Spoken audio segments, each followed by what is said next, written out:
免费保姆5年，我赌气回娘家，丈夫花2000请保姆，直言比你划算。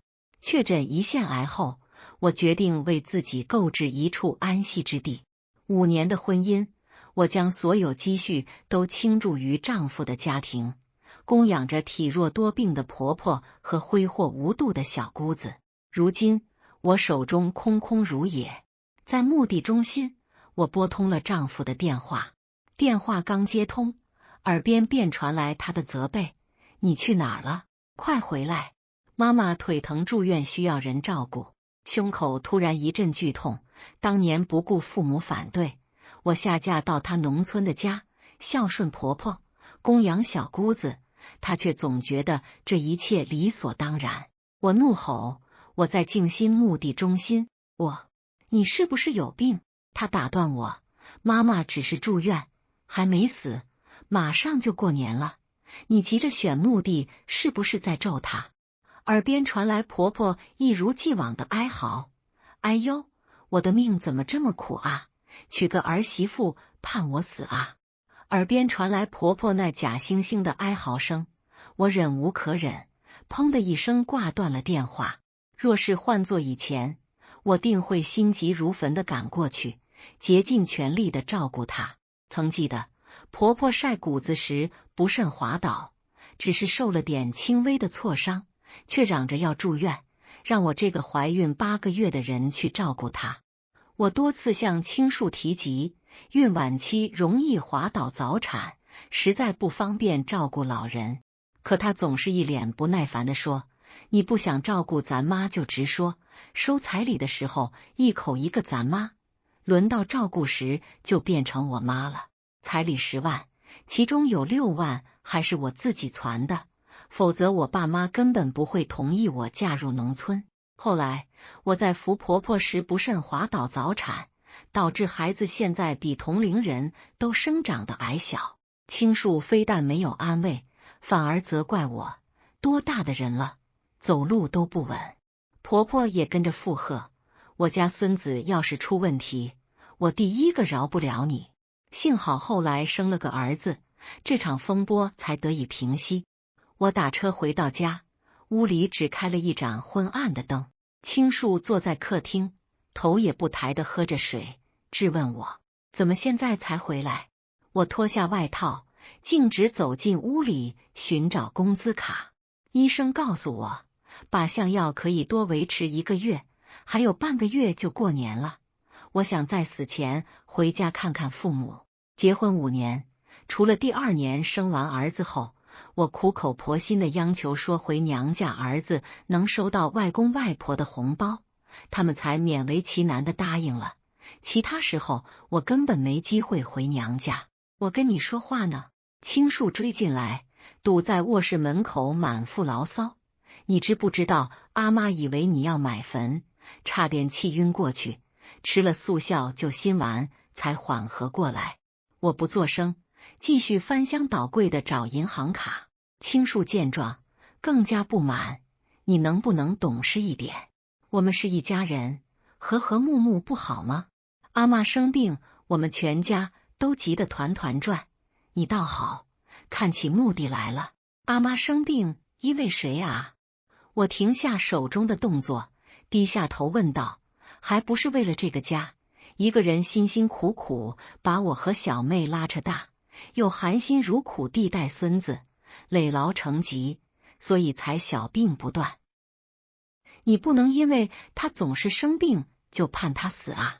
我抬起头，白炽灯的光打在头顶，我的脸笼罩在一片阴影中。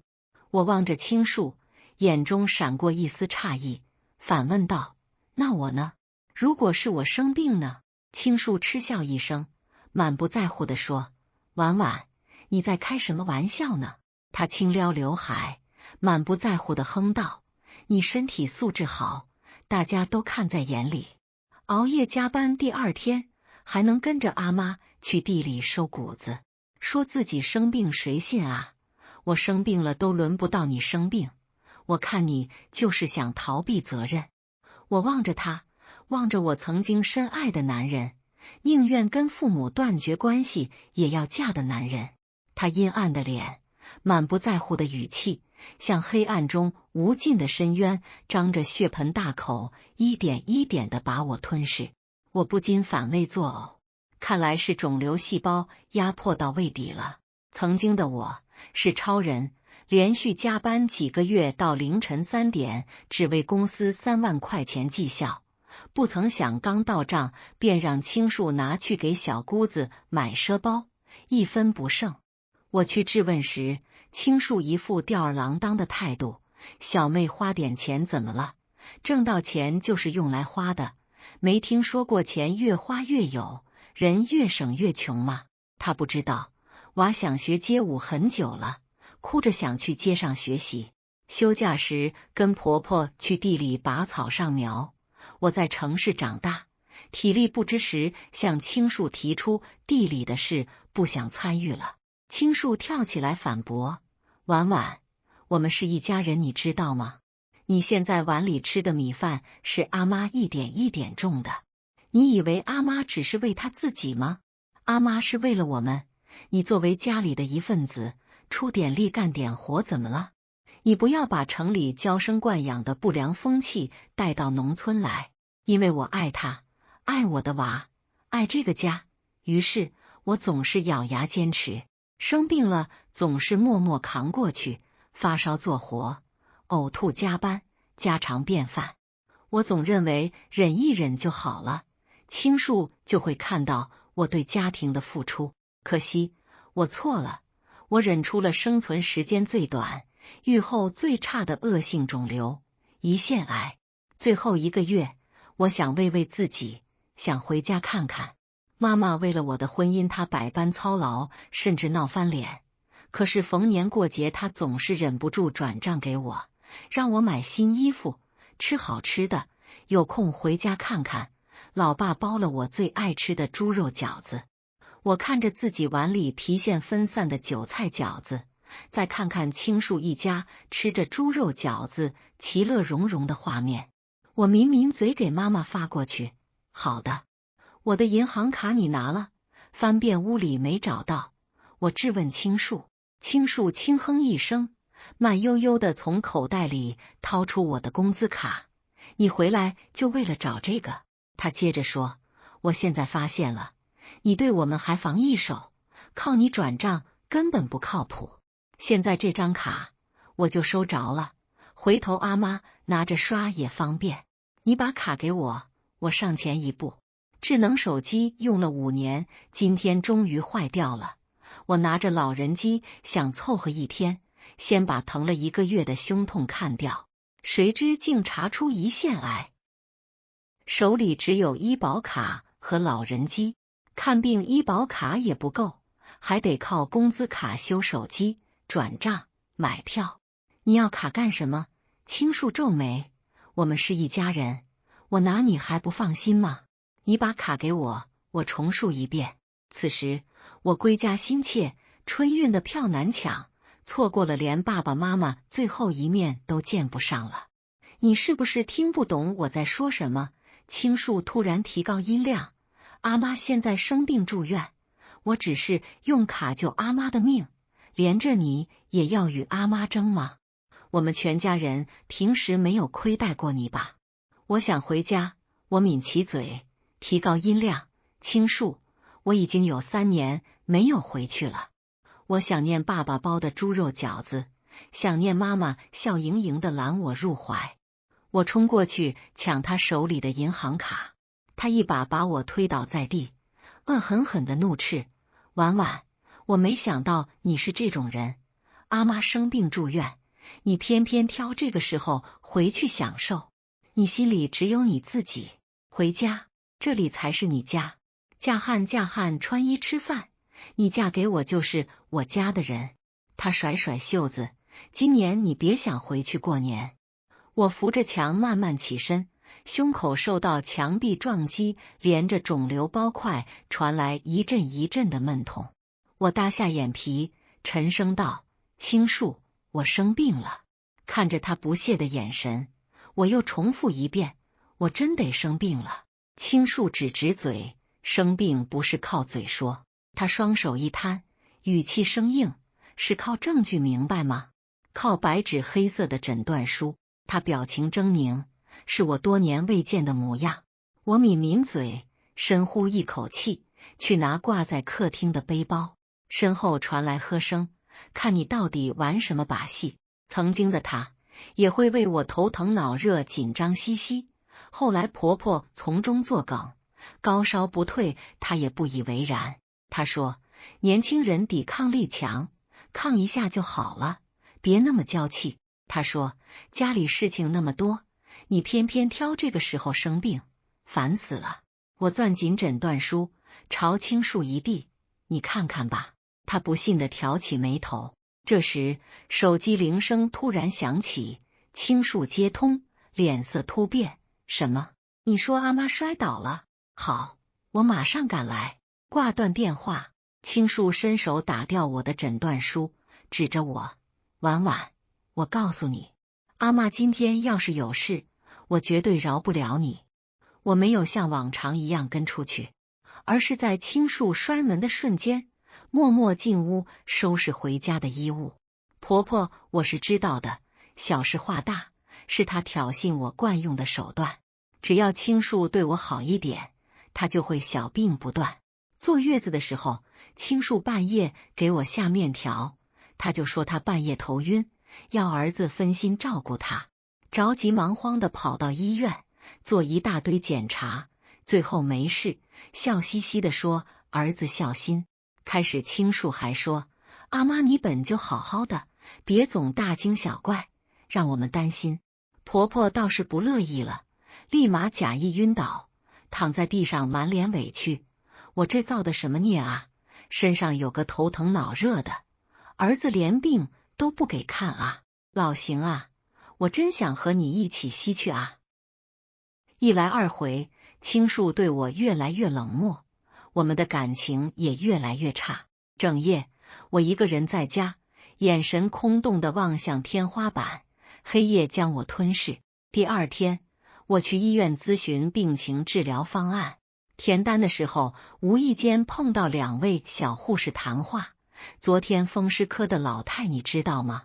硬说自己有类风湿腿疼，要求住院，结果一查类风湿因子是阴性，全身上下没啥大毛病，主任要求出院，他就耍无赖，非要等儿媳妇过来接他。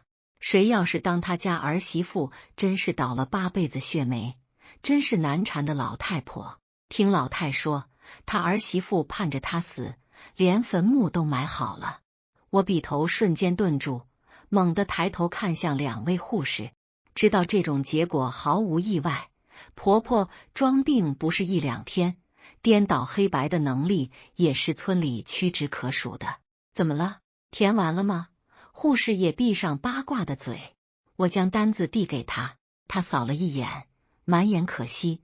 女士，你这么年轻就……他叹口气，主任这会在开会，你要是有什么事先处理，我一会去喊你。那我先去风湿科。我抿抿嘴，我想找青树拿回我的工资卡。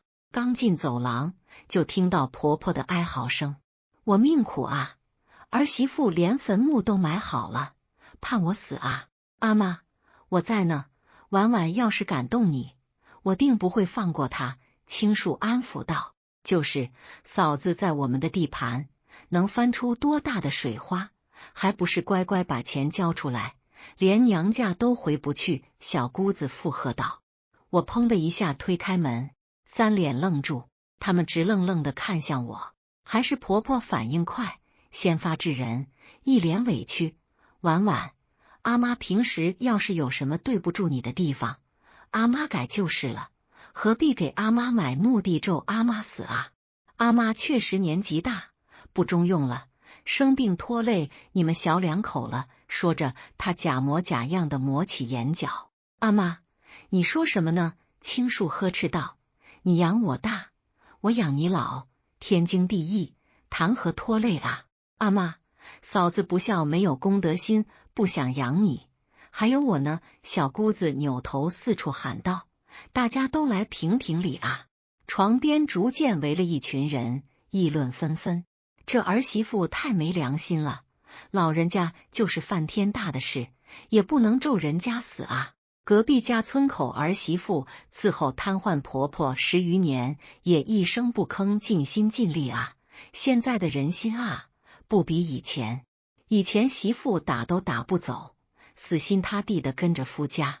议论话题越来越离谱，我受够了一家人做戏，想停止这场闹剧。我板着脸，够了，目的是买给我自己的。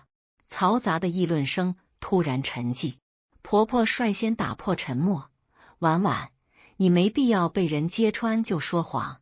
你阿妈不是那种小肚鸡肠的人，买了就买了。我是老了，墓地的问题早就该解决了。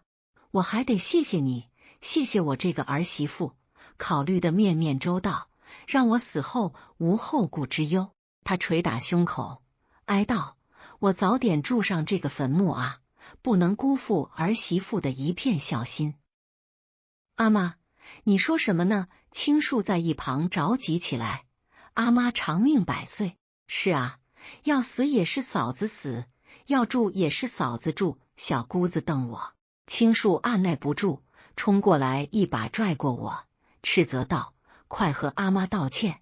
阿妈海量，会大人不计小人过。”我被青树拽着，身体一个踉跄，差点摔倒在地。周围人的目光如针一般刺在我身上，那些指指点点和窃窃私语，像一把把小刀割着我的心。但此时的我心中不再有以往的委屈与隐忍，取而代之的是一种决绝。这决绝如同寒夜中熊熊燃烧的火焰，驱散了长久以来笼罩着我的阴霾。我用力甩开青树的手，那一瞬间仿佛挣脱了束缚我多年的枷锁，大声说道：“我不需要道歉，因为墓地真的是为我自己买的。”我深吸一口气，从背包里拿出那份胰腺癌的诊断书，举在手中，纸张在微微颤抖。那是我命运转折的见证。我生病了，胰腺癌，医生说我的生存时间很短，预后很差。我想在最后的时间里回家陪陪我的父母。我的声音微微发颤，却透着从未有过的坚定。众人听闻，脸上的表情瞬间凝固，原本喧闹的病房里，此刻安静的只能听到呼吸声。婆婆的嘴巴张得大大的，脸上的假惺惺瞬间消失，取而代之的是一种惊愕与茫然。她那惯于伪装的面容，此刻扭曲的有些滑稽。青树的眼神中闪过一丝慌乱，但很快又被一种难以捉摸的神情所掩盖，或许是愧疚，或许是不甘。小姑子则是一脸的不可置信，愣在原地。她那一贯嚣张的气焰被瞬间扑灭。你说的是真的？青树声音有些颤抖地问道，他的语气中带着一丝怀疑，似乎还不愿意相信这个残酷的事实。我冷笑着，笑声中满是苦涩与嘲讽：“你不是要证据吗？这就是证据。这么多年，我在这个家尽心尽力，把自己累出了病，你们却从来没有关心过我。现在，我不想再这样下去了。”每一个字都像是从心底挤出来的，带着这些年积攒的委屈与愤怒。婆婆此时回过神来，脸上挤出一丝尴尬的笑容，那笑容比哭还难看。“婉婉啊，你看你怎么不早说呢？我们都是一家人，有什么事不能好好商量吗？”她的语气中带着一丝讨好，试图挽回这已经破碎的局面。我看着她，心中满是厌恶，那厌恶如同汹涌的潮水，几乎要将我淹没。商量？这么多年，我跟你们商量过多少次，你们又有哪次听进去了？我在这个家就像个免费的保姆，你们心安理得地享受着我的付出，却从未想过我的感受。我越说越激动，声音也越来越大，将多年来积压在心底的情绪一股脑地宣泄出来。青树的脸色变得很难看，他咬着牙说：“你怎么能这么说呢？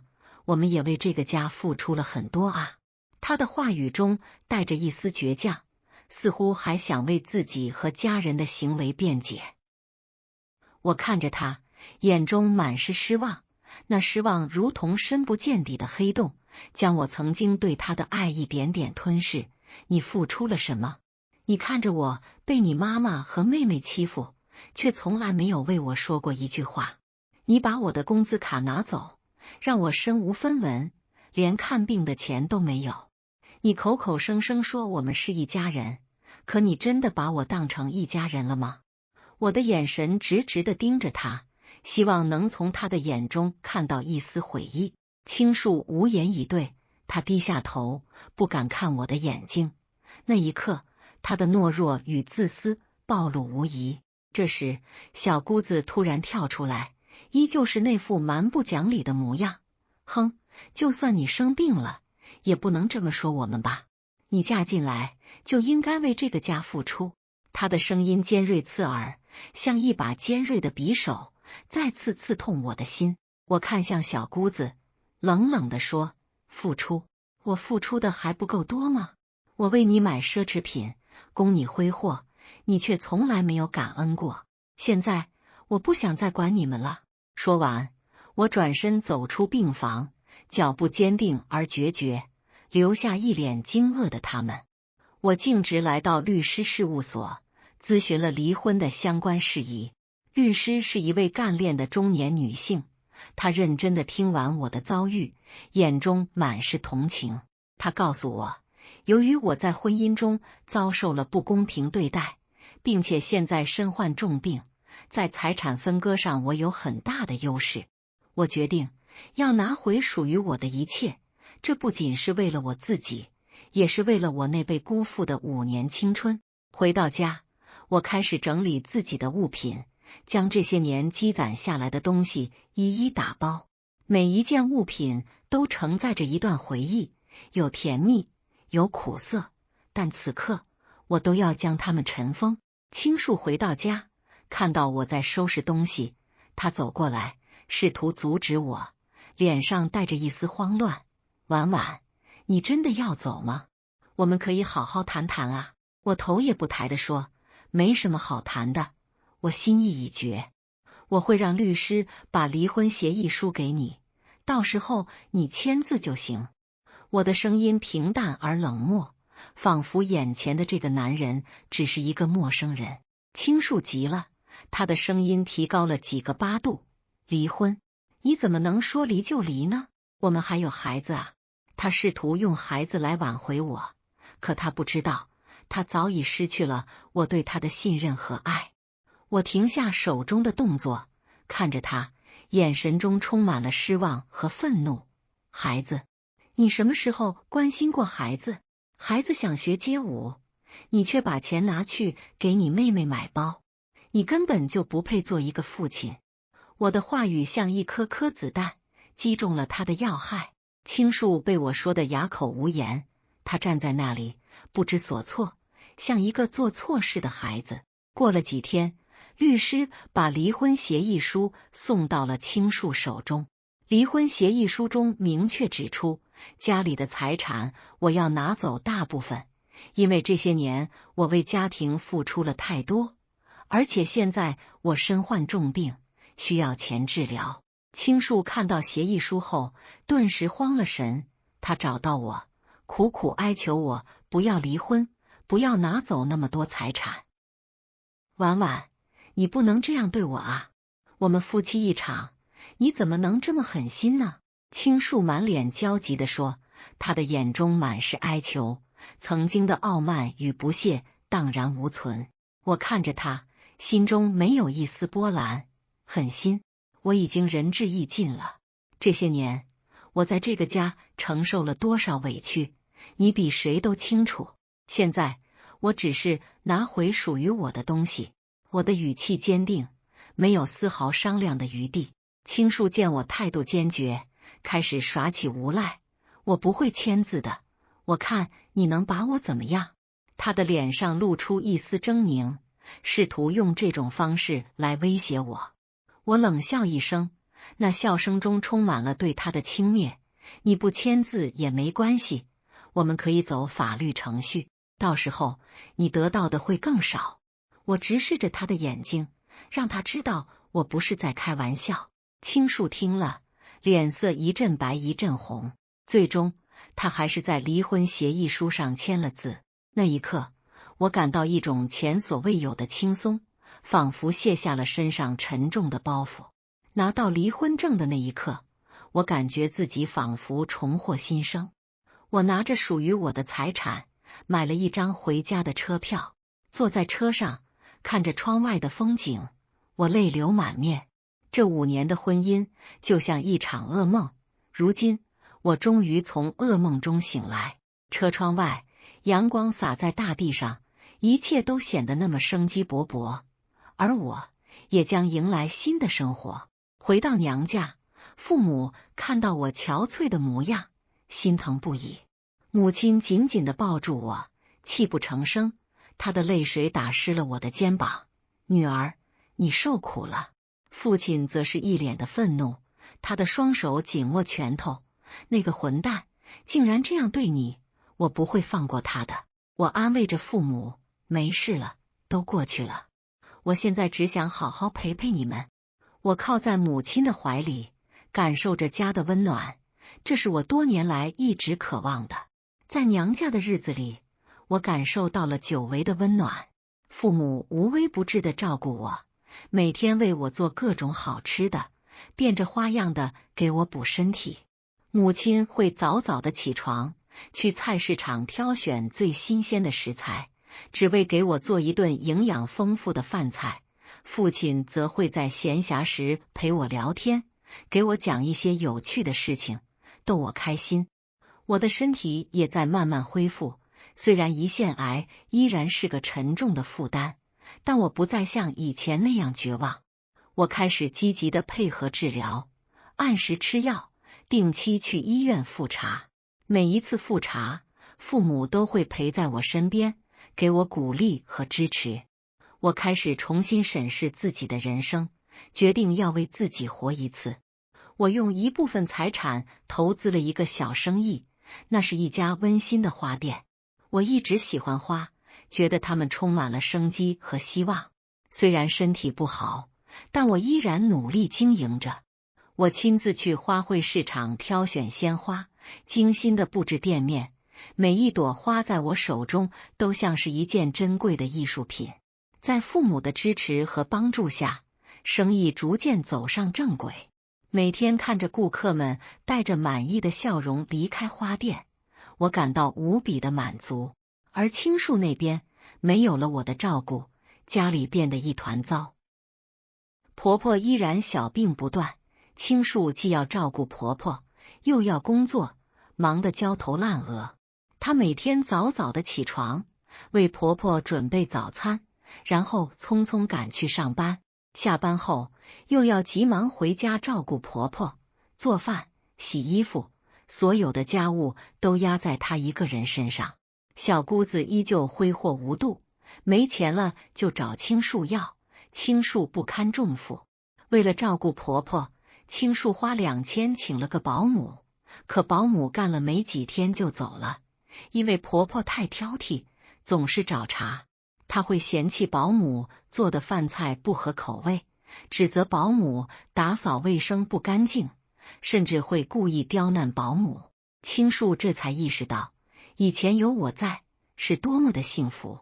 她开始怀念我为她准备的热气腾腾的饭菜，怀念我把家里收拾得井井有条的日子，怀念我对她和家人的包容与付出。有一天，青树突然找到我，他看着我容光焕发的样子，眼中满是懊悔。婉婉，我错了，你能不能回来？我现在才知道，你对这个家有多重要。他的声音中带着一丝哽咽，脸上写满了疲惫和悔恨。我看着他，平静地说，回不去了。过去的事情已经过去了，我现在有了自己的生活，你好自为之吧。说完，我转身离开，脚步轻盈而坚定。我知道，我已经彻底放下了过去，迎接我的将是充满希望的未来。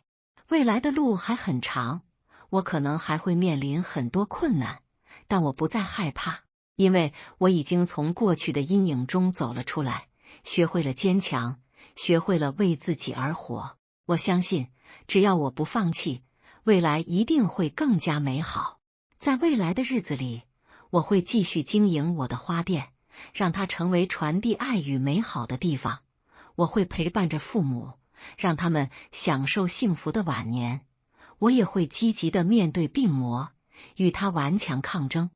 我期待着每一个新的一天，因为每一个新的一天都充满了无限的可能。随着花店生意逐渐步入正轨，我敏锐地察觉到线上销售这片广阔天地蕴含的巨大潜力，便毅然决然地踏上了拓展业务的征程。每天清晨，阳光刚刚洒进花店，我就精心挑选出店内状态最佳的鲜花，将它们搬到靠窗的位置，利用柔和的自然光，调整角度，调试光线，力求拍出最能展现鲜花娇艳姿态的照片。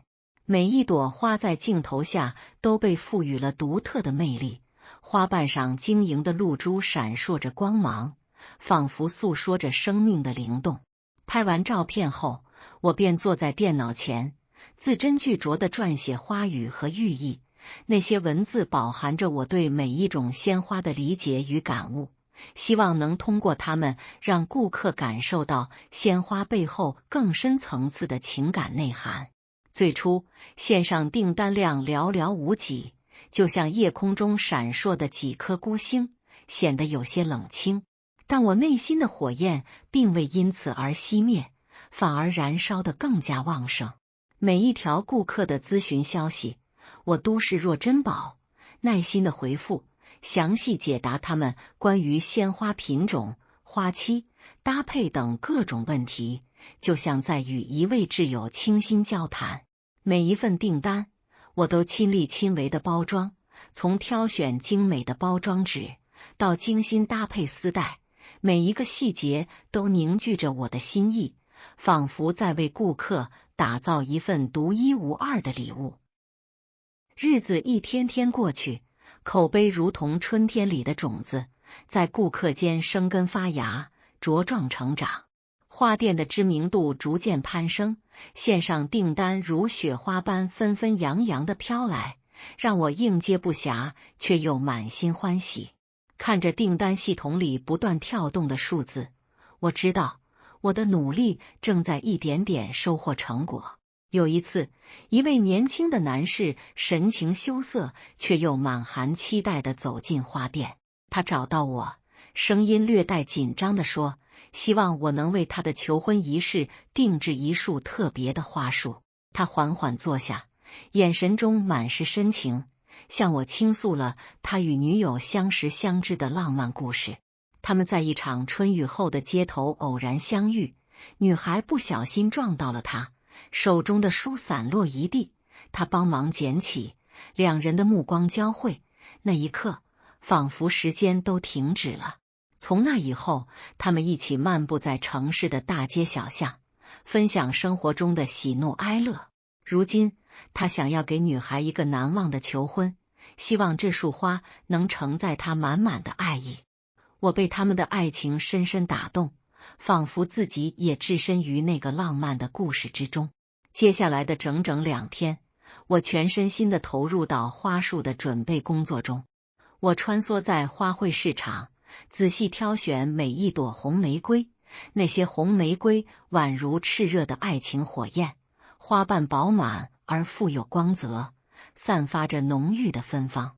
我又搭配上清新淡雅的满天星，它们如同闪烁的繁星，为这份炽热的爱情增添了一份梦幻与纯真。回到花店，我精心设计花束的造型，不断调整红玫瑰与满天星的位置，用精致的包装纸将花束包裹起来，最后系上一条象征着永恒的银色丝带，花束瞬间变成了一件梦幻的艺术品。求婚当天，我早早地来到现场，当那位男士手捧鲜花，单膝跪地向女友求婚时，时间仿佛凝固了。女友的眼中瞬间涌出感动的泪水，周围的人也纷纷鼓掌祝福。那热烈的掌声如同海浪般一波接着一波。那一刻，我深深感受到了自己工作的意义。原来一束鲜花真的可以承载如此美好的情感，成为爱情的见证者。在忙碌于花店生意的同时，医院复查的日子也如期而至。每一次去医院，我的心情都如同暴风雨来临前的海面，波涛汹涌，忐忑不安。但父母始终坚定地陪伴在我身边，他们就像两棵大树，为我遮风挡雨。父亲总是默默地帮我提着包，母亲则紧紧地握着我的手，给我传递温暖与力量。有一次复查结果出来后，医生看着检查报告，脸上露出了欣慰的笑容，告诉我的病情得到了一定的控制，各项指标都有所好转。这个消息如同春日里的第一缕阳光，瞬间驱散了我心中长久以来的阴霾。我和父母欣喜若狂，我们紧紧相拥，泪水夺眶而出。那泪水里有喜悦，有感激，更有对未来的希望。从那以后，我更加积极地配合治疗。每天清晨，当第一缕阳光洒在窗前，我就起床去公园锻炼，呼吸着清新的空气，感受着大自然的美好。晚上，我早早的休息，让身体在宁静的夜晚得到充分的调养。而青树那边，日子愈发艰难，仿佛陷入了无尽的泥沼。婆婆的小病不断愈发频繁，每次住院都像一场灾难，不仅花费大量的金钱，还耗费青树大量的精力。医院的走廊里，常常能看到青树疲惫的身影，她奔波于各个科室，为婆婆办理各种手续。小姑子依旧我行我素，对家里的困境视而不见，依旧不停地向青树要钱买各种奢侈品。她追求名牌包包、昂贵的化妆品，仿佛这些物质能填补她内心的空虚。青树既要努力工作维持家庭生计，又要照顾婆婆，整个人变得疲惫不堪，面容憔悴，眼神中充满了无奈与疲惫。在无数个深夜，青树独自坐在昏暗的房间里，反思自己过去的所作所为，意识到自己曾经对我的伤害是多么的不可原谅。那些曾经的画面如电影般在他脑海中不断放映，我为家庭默默付出的身影，他却熟视无睹。我生病时渴望他关心的眼神，他却冷漠以对。他的心中充满了悔恨，就像被无数根针扎着。有一天，青树带着孩子来到我的花店，孩子一看到我，眼睛瞬间亮了起来，兴奋地跑过来抱住我，大声喊着：“妈妈，我好想你。”那稚嫩的声音如同天籁之音，瞬间击中了我的内心最柔软的地方，我的眼眶瞬间湿润了。青树站在一旁，满脸愧疚，他的眼神中充满了自责与懊悔，低声说：“婉婉，孩子一直闹着要见你，我知道我错了，我不奢求你能原谅我，但希望你能多陪陪孩子。”我看着孩子天真无邪的笑脸，心中五味杂陈，那些过往的痛苦与如今的思念交织在一起。我蹲下身子，轻轻地抚摸着孩子的头，温柔地说：“宝贝，妈妈也想你。”从那以后，我会定期和孩子见面，每次见面，孩子都像一只欢快的小鸟，围绕在我身边。我们一起去公园玩耍，孩子在草地上奔跑，笑声在空中回荡。我会给他买喜欢的玩具和书籍，看着他专注地摆弄玩具，认真看书的模样，我的心中满是欣慰。在与孩子相处的过程中，我感受到了久违的快乐和温暖。孩子的纯真和善良，就像一束光，照亮了我心中的每一个角落，让我更加坚定了要好好生活下去的决心。而青树也在努力改变自己，他开始拒绝小姑子无理的要钱要求。每当小姑子伸手要钱时，他会严肃地告诉她，家里现在的状况不允许他再这样挥霍。小姑子一开始会哭闹发脾气，但青树不再心软。她还与婆婆进行了一次深入的谈话。她看着婆婆，真诚地说：“妈，我们不能再这样下去了，这个家需要我们一起努力。”婆婆看到青树疲惫的样子，再看看如今支离破碎的家，也意识到了自己的错误，开始尝试改变。她不再动不动就装病，而是努力自己照顾自己，偶尔还会帮青树做一些力所能及的家务。随着时间的推移，花店的生意越来越好，我雇佣了几位员工，他们都是热爱鲜花、充满活力的年轻人。我耐心地教他们如何打理鲜花，如何与顾客沟通，看着他们逐渐熟练地掌握各项工作，我感到无比欣慰。有了他们的帮忙，我也有了更多的时间去参加一些公益活动。在一次公益活动中，我们来到一家孤儿院，孩子们看到我们带着鲜花走进来，眼睛里闪烁着好奇与喜悦的光芒。他们围在我们身边，小心翼翼地触摸着鲜花，脸上洋溢着纯真的笑容。我将鲜花送给每一个孩子，告诉他们鲜花代表着希望与美好。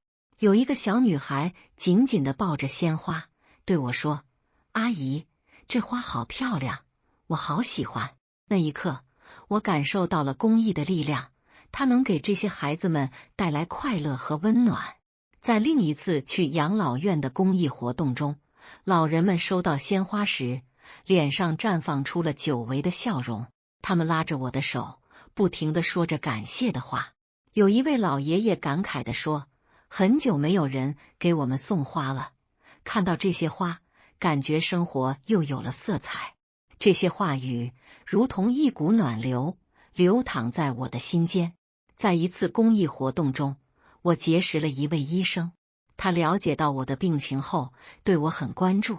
他不仅给了我很多专业的建议，还鼓励我要保持积极乐观的心态。他向我介绍了一些新的治疗方法和康复案例，让我对战胜病魔充满了信心。在他的帮助下，我参加了一个癌症康复者互助小组。在小组里，我结识了许多和我一样与病魔抗争的人，我们一起分享治疗经验，互相鼓励，互相支持。有一位康复者讲述了他从绝望到重新燃起希望的过程，他的故事深深地激励着我。在这里，我不再感到孤单和无助，我知道我们都在为了生命而努力。未来的日子依旧充满了未知，但我不再害怕。我计划进一步扩大花店的规模，开一家分店，让更多的人能感受到鲜花的魅力。我会继续陪伴孩子成长，见证他每一个成长的瞬间，给予他满满的爱。我也会和父母一起享受天伦之乐，陪他们散步、聊天，让他们安享晚年。对于自己的病情，我充满信心。我相信在医生的帮助和自己的努力下，一定能够创造奇迹。我知道生活中还会有各种各样的挑战等待着我，但我已经拥有了足够的勇气和力量去面对一切，去拥抱更加美好的未来。我期待着每一个新的一天，因为每一个新的一天都充满了无限的可能。我将带着希望与爱，勇敢地走下去，让自己的生命绽放出更加绚烂的光彩。